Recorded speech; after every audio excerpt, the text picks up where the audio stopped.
Welcome back to Movies TV Mad. You can follow me on Twitter at Movies TV Mad. And a very warm welcome to Friday's edition. Yes, Friday. Thank Crunchy, it's Friday. Friday's edition of the DC Universe Daily. So Jason Momoa has posted a video on his Instagram claiming he has some very, very exciting DC news. But guess what? He can't tell us what that news is. It's okay, Jason. I've got you. I hope you're watching so I can tell you the news that you can't tell us about. Jason Momoa will co-star alongside the new actor playing Superman in James Gunn's Superman movie as Lobo. And I think this is terrific news because I think Lobo is a very, very difficult character to convince people of in live action. He's one of the few characters who could end up looking like cosplay. The great thing is about Jason, and he's always wanted to play this character, saying he was a little bit disappointed getting the Aquaman gig because he thought that meant he would never play Lobo.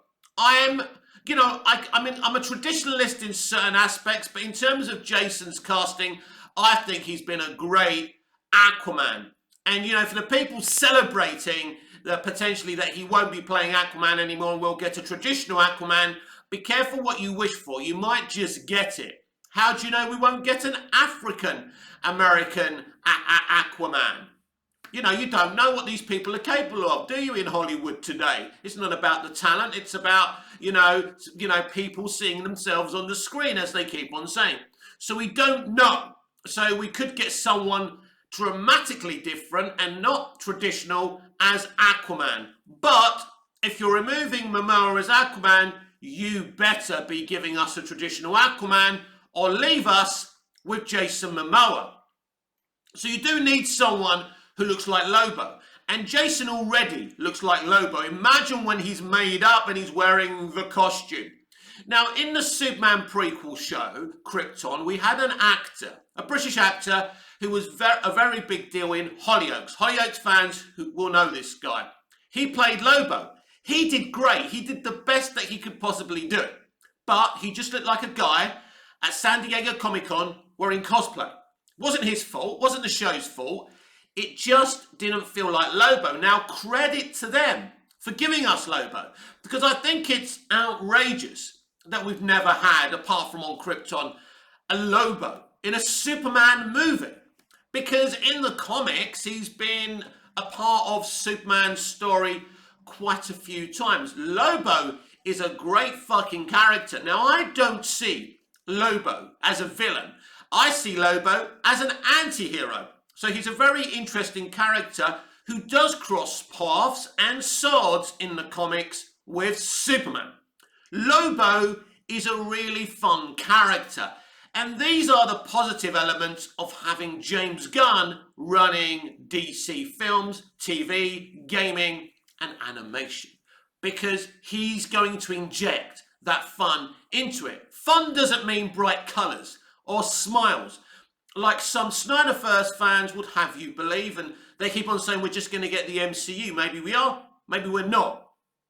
But it's not rocket science to introduce Lobo into DC Universe, and I'm very grateful for James Gunn for thinking this way.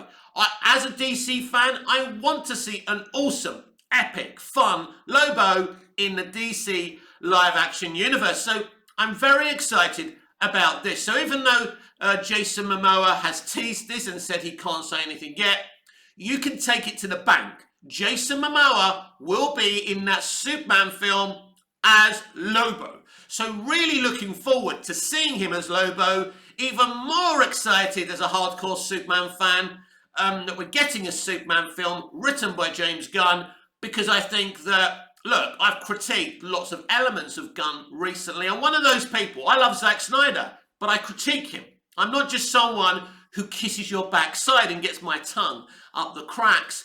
I'm here to be very, very balanced in my conversations. So if I say something negative about someone, it doesn't mean I hate everything about them or everything about them creatively. I'm just a very balanced guy.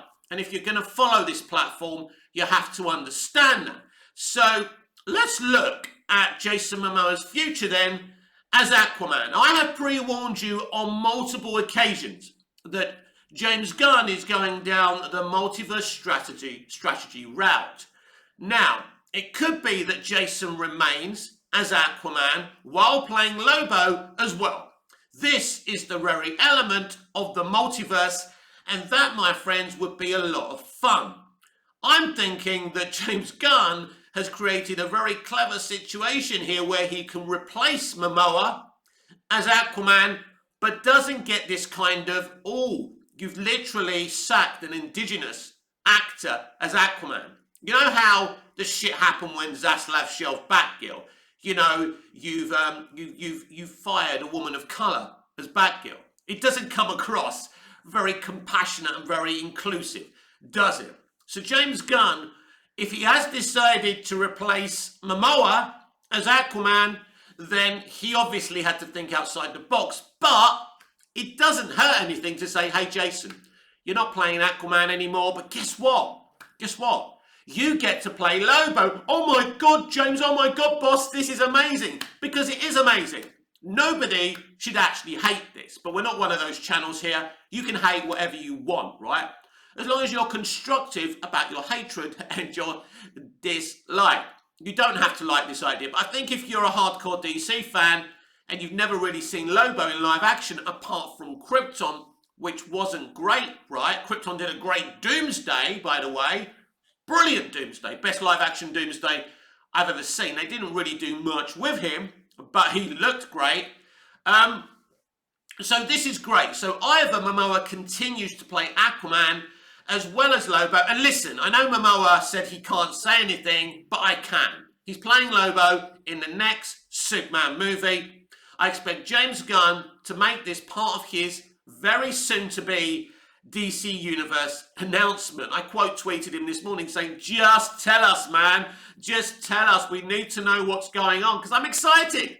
I want to know so we can talk about it. We can get our teeth into it, as I say, every single day. So look, Lobo is a fun character. Just go and check him in the comic book panels. He's got this kind of bikey thing that he rides. Is that a bike he rides or is it a space kind of thing he rides? I'm not so sure. But yeah, he's a fun character. And because James Gunn knows comic literature, he's going to get Lobo right. And as I say, I don't see anyone else who could play Lobo. Now, there are actors out there who could play Lobo, who look like Lobo, but Jason Momoa is loved by the public. This is going to be a lot of fun. It's a dream come true for the actor. This works. So already we're seeing a Superman film being formulated very different than the rest, considering we're going to get Jason Momoa's Lobo in that film, and that excites me a great deal.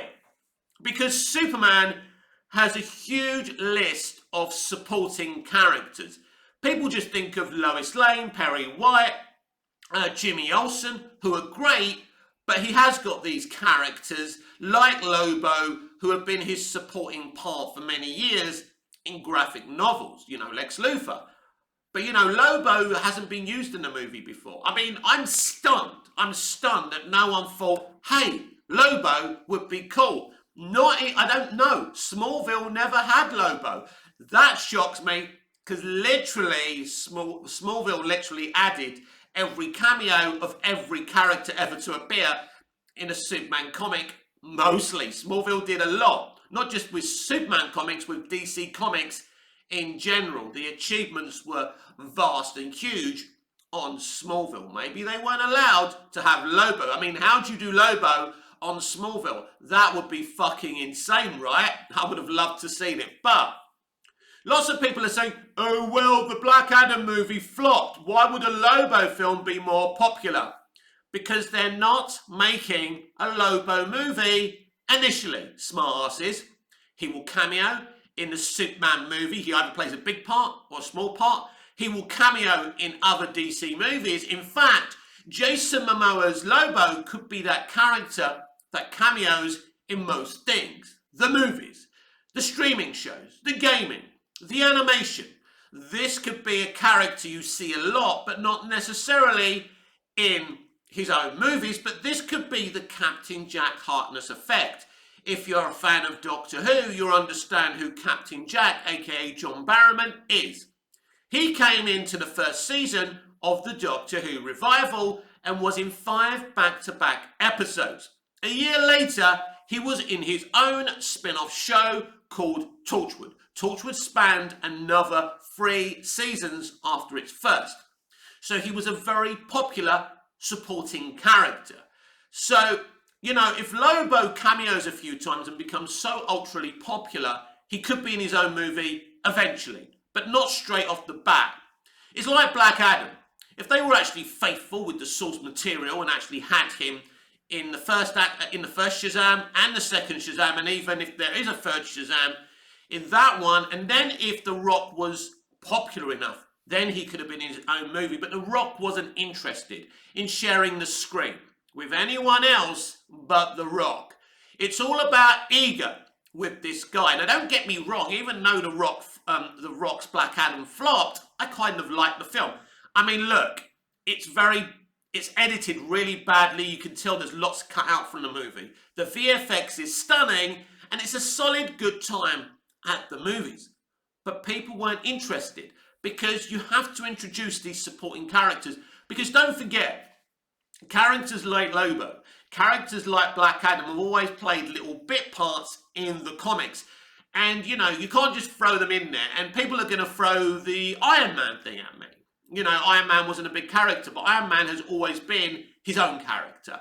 And part of, you know, that great, you know, superheroic family in Marvel Comics. So he had every right to have his own movie. It was amazing that his movie was the first movie that not only launched an independent film company, Marvel Studios, but the Marvel Cinematic Universe. Thank God they were not lucky enough, that they were clever enough to bring in, you know, Jon Favreau to direct that movie, and, you know, to have Robert Downey Jr. play Tony Stark. Literally, the guy was born to play Tony Stark, just like Christopher Reeve was born to play Clark Kent and Superman. It's as simple as that. So Lobo and Black Adam are not the same thing as Iron Man. So you need Lobo to cameo. And if he becomes popular, then you can decide if you give him his own streaming show.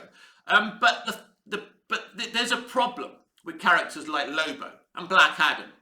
Ultimately, Lobo and Black Adam are probably not meant to take the stage. Now, Lobo's probably got a bit more of an interesting kind of origin story and past than Black Adam has. You probably could do a lot with Lobo, but you've got to be careful with Lobo that you don't kind of redefine him. You don't kind of reevaluate him as a total good guy, and you keep him the way he is. The moment you understand Lobo, basically what would worry me is if James decides to do a Peacemaker with him. Peacemaker is an arsehat in the Suicide Squad. Then we see him kind of redefine the character, and we get inside of the character, which is great. But now, once they become more of a good guy than the arsehat, they become less interesting. And that's the issue here. So Lobo, look, I'm sure James Gunn is going to do a great job with Lobo. James Gunn knows his comic books. It's as simple as that. And people saying differently, whether you like James or not, whether you hate James for, you know, removing Henry Cavill as Superman, that has nothing to do with anything. He's constructing his own thing from a broken down franchise. He doesn't want to inherit somebody else's vision. And that's right. And let's be clear here. Zack Snyder did exactly the same thing as Gunn did with Cavill with Brandon Routh. There was a very successful petition for Brandon Routh to continue his role as Superman, and Zack Snyder said no. I want my own Superman, and quite right too. So what's good for Zack Snyder is good for James Gunn. I love Henry Cavill as Superman. I would have gobbled up a Man of Steel sequel alive, but I also understand why that's not happening. The issue here isn't on James, it's on Zaslav. It's on DeLuca and Adby, who brought him back, right? And then kind of Because Adby and DeLuca are literally James Gunn's superiors, as is David Zaslav. They could have said at any time, oh my God, we gave this guy this job 2 fucking months ago, 3 months ago, whatever it was. You can't do this, James. And maybe they said that, but James maybe threatened to walk. Who knows what was going on behind the scenes? What is done is done. Henry Cavill had 3 brilliant Zack Snyder movies. Zack Snyder is an artist, and I support Zack Snyder. As I said earlier, I'm very balanced about directors and films. I can tell you everything I love and everything I hate, which means I don't actually hate the movie. I'm just telling you stuff that I didn't care for within a movie that I love. I can tell you stuff about a director that I love that I don't like. And that's okay. It's called constructive criticism. So I'm comfortable at this moment in time. I've woken up on the side of the bed where I'm comfortable that, look, Henry Cavill won't play Superman anymore. At this moment in time, it's not going to happen. And there's going to be a new kid in town playing Superman. And I'm comfortable with that. Because considering I was of the school of thought when James and Peter were brought in, that they should actually burn the entire universe down and start from scratch, I'm going to be okay with Henry Cavill being replaced. The issue isn't with him being replaced. It's the fact that they brought him back, used him to uplift that Black Adam movie, which didn't help in the first place, which probably helped them make the decision in replacing him. But I'm guessing that James Gunn always wanted his own fresh take with Superman. Making Superman relatable has always been difficult. It's even more difficult in these times because I like Superman, your granddad likes Superman, us older people like Superman, but how do you make Superman relevant to a jaded society that's on Twitter every day that can't handle someone saying the opposite opinion to them? So you need to find a way to make him relevant. I believe that James Gunn has the ability to make Superman relevant. It's not 1978 anymore. It's not 1980. It's not 1983. It's not 2006, and it isn't 2013. We are in 2023, and a new mentality is needed because culturally, people have changed. Mentalities have changed. And basically, already you can see that Gunn is going for the Lobo thing, that he's going to put Lobo in a Superman movie. I think that's kind of groundbreaking, and I think that's really, really exciting. I don't think that's a negative thing to do. Even if my worst enemy was making this Superman movie and he gave me a call and he goes, you know what, Mick, I know that you hate me and I hate you, but I'm putting Lobo in this Superman movie. I'd say, dude, I love you. Can we be mates? I don't hate you anymore. But I don't hate James Gunn. I don't have an agenda against James Gunn. I'm here, as I say, to be balanced and constructive, but also give my views. You know, I'm not one of these people who's just going to tell you the news and not give you any views. Wow, that fucking rhymes. Isn't that awesome? I'm here to tell you how I think, but I'm also here to be balanced. I'm not here to create an echo chamber for someone who hates James Gunn. And if you hear me say something negative about James, it doesn't mean I hate him. It just means I'm being constructive. So his historical tweets are disgusting. I can't change that. He knows his historical tweets are disgusting. I quote tweet him with balanced views, and they're not all, you know, putting roses up his backside. He knows me by now. He's responded to me by now. You know, he may hate my guts. I don't know it. I don't care. I'm a consumer, and I have been constructive about my views about James Gunn. But I do accept the fact that he's a talented director who understands, you know, comic book culture. He is a geek. He is a nerd. He is a gamer. He has read comics. He does love Looney Tunes. He's a big kid. That's what James Gunn is. You can see it in the way he made or wrote Scooby-Doo, the way he did his first 2 Guardians movies. He is a big kid. And even the humour that some people don't care for, it's very childish, pranky, boyish humour, if you like. That is who James Gunn is. So, you know, it's about fixing DC.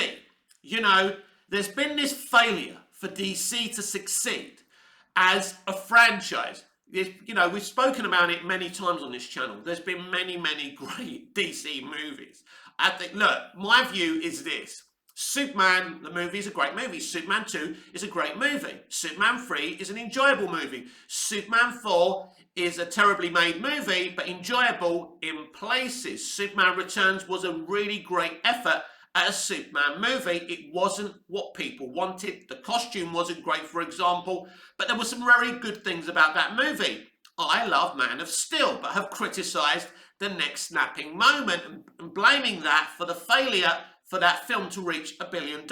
I love BVS, but I've criticised the fact that Snyder wanted to stuff to loose adaptations of the graphic novels, The Death of Superman and The Dark Knight Returns. They're graphic novels you should adapt individually. I've said that a few times in the past few videos.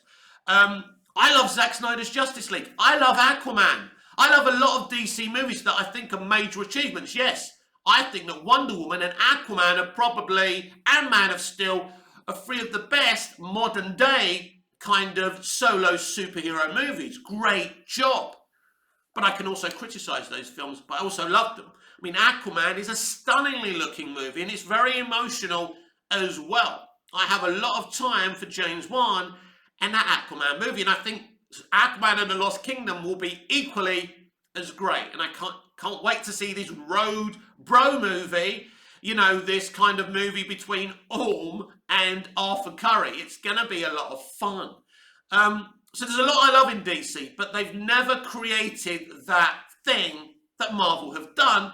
That's what the DCEU was attempting to do, and it failed. But it doesn't mean there's not great movies within the DC Extended Universe, but because the public, the mainstream public, the general audience didn't kind of embrace, you know, the Snyderverse in the volumes that people have embraced the Kevin Feigeverse in the Marvel Cinematic Universe. That didn't work out. Then they tried to fix, in their, you know, that's not my view, but they were trying to fix what Snyder did with different creatives, and it didn't work. So it failed. You know, the DCEU failed. It's as simple as that. Would you like to know why I had to pause that video? Well, an Amazon delivery driver, again, has interrupted my video. It happened a couple of weeks ago or last week. Would you like to know what he brought me? Here you are. This literally has come from my Amazon delivery driver right now, Black Adam. So this is, look, as I say, I had a good time with this movie. It has issues, but I had a good time. The issue is that the public in their volume didn't want to see a Black Adam movie. But I'm going to stick this on while I'm uploading this video later on. It takes 9 hours for a 30-minute video to upload. So I've got plenty of time to look at the behind-the-scenes features, because this is a fun, good time at the movies. This is not E.T., this is not Ghostbusters, this is not Back to the Future, this is not Superman the movie, but it's an okay movie, and I enjoyed it. And I'm very sorry it didn't work out. But it is what it is, and James Gunn is attempting to fix these situations.